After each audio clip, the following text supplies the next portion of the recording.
Bonjour à toutes et à tous, j'espère que vous allez bien. On se retrouve pour le brief du mercredi 9 avril, il est 8h24. Aujourd'hui, on va parler donc des news économiques, du ratio long and short, du funding, open interest, des liquidations. On regardera ce que font les whales en finissant par l'analyse technique de Bitcoin. Mais avant ça, on va regarder donc ce qui s'est passé hier. Hier, on a eu donc exactement le plan que je vous disais. Donc l'objectif était donc de revenir chercher donc cette zone-ci. Donc on avait deux zones potentielles de short dans lesquelles on pouvait short. La première a été front run, en fait, tout simplement du fait que si vous regardez sur Mex, on a 3 bougies en M15 comme ça. En fait, il y a eu une maintenance sur Mex. Donc, on est venu chercher cette OBM15 juste ici. Le but était de venir chercher cette première entrée pour derrière pouvoir ouvrir un short. La deuxième entrée se situait donc dans l'OBH1 qu'on avait juste ici. Donc, l'OBH1, donc vous le voyez, il est là, hein. Hop, juste ici. Donc, c'était l'objectif de venir chercher ces deux entrées pour desserrer un trade de 0,5% de risque. En fait, la chose qu'on a faite, c'est que on est venu chercher sur les exchanges cet OB juste ici.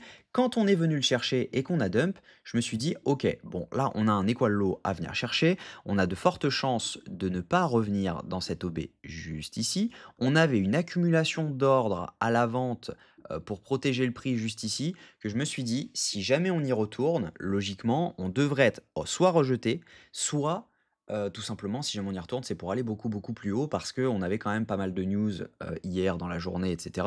Donc, par conséquent, il y avait de fortes chances que si jamais ça casse tous ces ordres, on parlait de près de 2000 BTC quand même à la vente, bah logiquement, on aille beaucoup plus haut.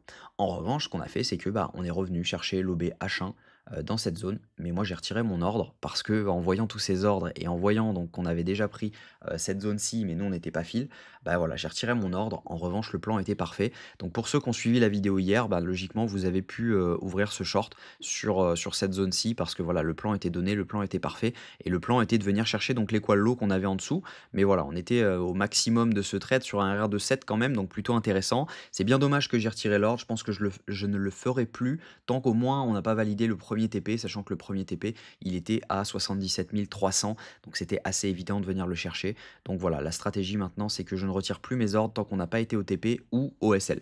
Donc voilà, tout simplement. Maintenant, ce que je pense, c'est qu'on peut avoir un léger rebond aujourd'hui, donc avoir un léger rebond jusqu'ici. Donc on a un OB M15 qui est juste ici. Donc à mon avis, il y a des chances de venir le chercher. En revanche, faites attention, n'allez pas all-in spot, machin, etc. Maintenant, on n'est toujours pas haussier, même que ce soit en M15, en H1, en H4, en daily, en weekly, etc. On reste baissier actuellement. Donc n'allez pas écouter tous les influenceurs sur les réseaux qui vous disent ça y est, c'est le bottom, etc. Non, le bottom n'est pas encore là. Il va arriver, mais on n'y est pas encore. Donc faites attention à ça. N'allez pas all-in maintenant. Soit vous attendez une zone d'intérêt daily dans laquelle bah, on la front run, hein, clairement. La zone d'intérêt daily, elle est ici. Donc on a front run cette zone qui se situe entre les 74 000 et les 67 000 dollars. Si jamais je vous me mets en daily, vous allez voir.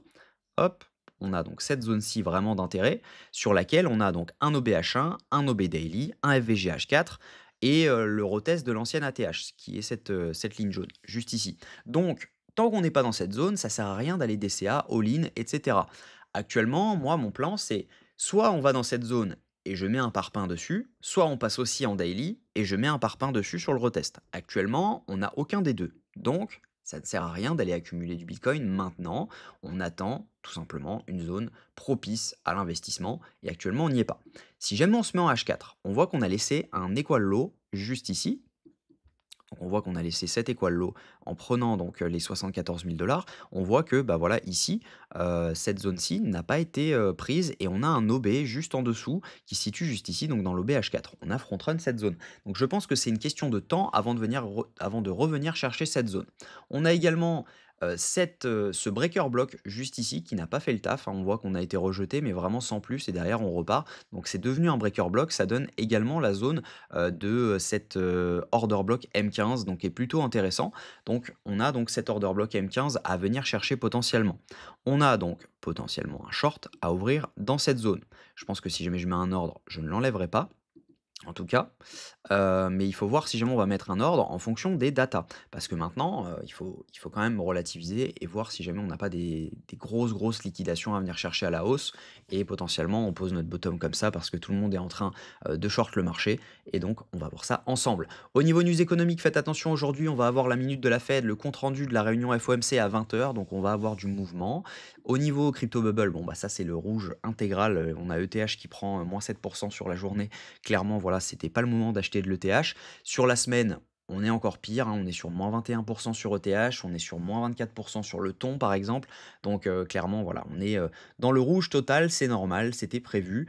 Maintenant, si on regarde au niveau funding open interest, ce qu'on voit, c'est qu'on a pas mal de longues qui se sont ouverts. Donc, juste ici, on voit donc une hausse de l'open interest avec une hausse des funding juste ici. Donc là, il y a des longues qui sont rentrées. Potentiellement, ils n'ont pas forcément mis leur stop loss sous ces plus bas, ils les ont plutôt mis là-dessous parce que quand on voit qu'on a dump, on n'a pas non plus dump de façon extraordinaire sur l'open interest. En revanche, on a vraiment, eu ensuite un gros pump sur les contrats Bitcoin avec un dump, de l'open interest juste ici. Donc ça veut dire que ici, il y a pas mal, de shorts qui sont rentrés et donc par conséquent, on accumule des liquidités au nord. Donc on peut venir chercher la zone, à mon avis, un peu plus haut, donc juste cette zone-ci, voire cette zone-ci. Hop, donc j'ai enlevé ça. Donc cette zone-ci, à mon avis, il y a des chances, il y a un monde où on continue notre pump et derrière, potentiellement, une fois qu'on a liquidé tout le monde, on peut repartir à la baisse. Il faudra regarder maintenant si jamais on a des gens qui sont en train donc qui vont long ou short au moment où on sera dans la zone. Mais voilà, dernièrement, c'est plutôt du long qui est en train de s'ouvrir. On voit une hausse de l'open interest avec une hausse des funding juste ici. Donc clairement, ce sont des longues qui sont en train de s'ouvrir. On accumule des liquidités au sud actuellement en très court terme. Donc ça veut dire que bah, le dump pour moi n'est pas fini. Au niveau liquidation, ce qu'on voit, c'est qu'on a des liquidités à venir prendre jusqu'aux 78 300 dollars, ce qui coïncide plutôt pas mal avec notre zone. Donc ça peut être intéressant. Et si je me regarde Kingfisher, je crois que c'est la même chose. On a donc des liquidités, pas mal de liquidités à venir chercher donc dans les 77 455 dollars qui s'étendent jusqu'aux 78 682 dollars.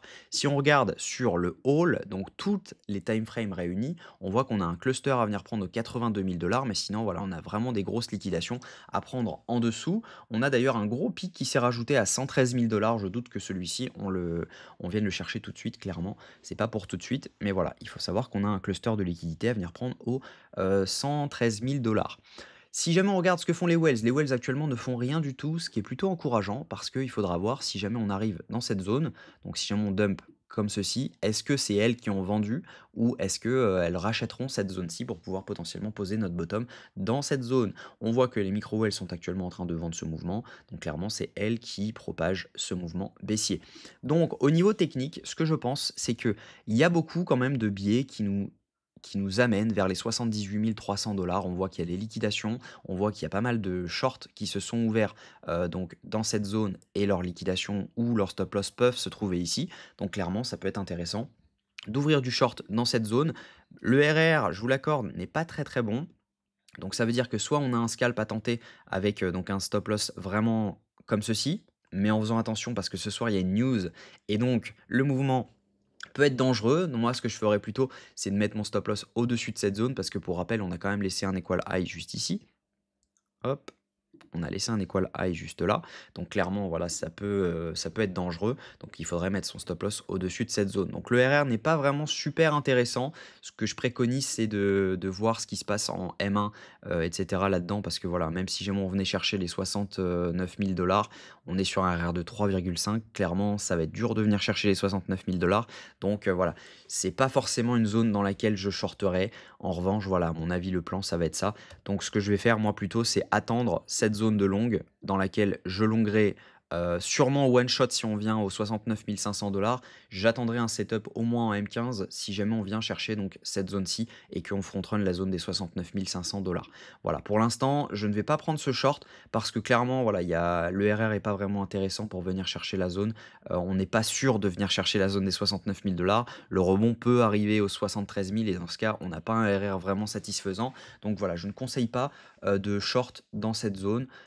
Et si jamais on va un peu plus haut, ça peut être dangereux parce qu'on a vraiment cette équal high à venir liquider. Donc je pense que voilà, le plan de la journée, c'est de pas faire grand chose, sauf si jamais on dump. Et là, clairement, si on vient chercher les zones d'intérêt des 73 000 ça peut être intéressant d'ouvrir du long ensuite, suivant donc un setup low time frame, parce que là, on aurait liquidé, on vient chercher cette zone, on valide un setup, donc on valide notre changement de tendance. Derrière, on attend donc un retour sur l'OB et on peut repartir. Ça serait le plan idéal. Voilà. En tout cas, j'espère que cette vidéo vous a plu. Si c'est le cas, je vous invite à vous abonner, à liker cette vidéo et à commenter ce que vous en pensez. On se retrouve sur la school si jamais vous voulez des calls. Je ne pense pas qu'il y en aura aujourd'hui. En revanche, il y en aura la semaine prochaine. Donc, j'espère que vous nous rejoindrez et ce sera un grand plaisir de vous former. Demain soir, on a un live dans lequel je vais sortir quelques dingueries. Donc, clairement, voilà, j'espère vous compter parmi nous. Je vous souhaite une très bonne journée. On se retrouve demain à la même heure. Prenez soin de vous.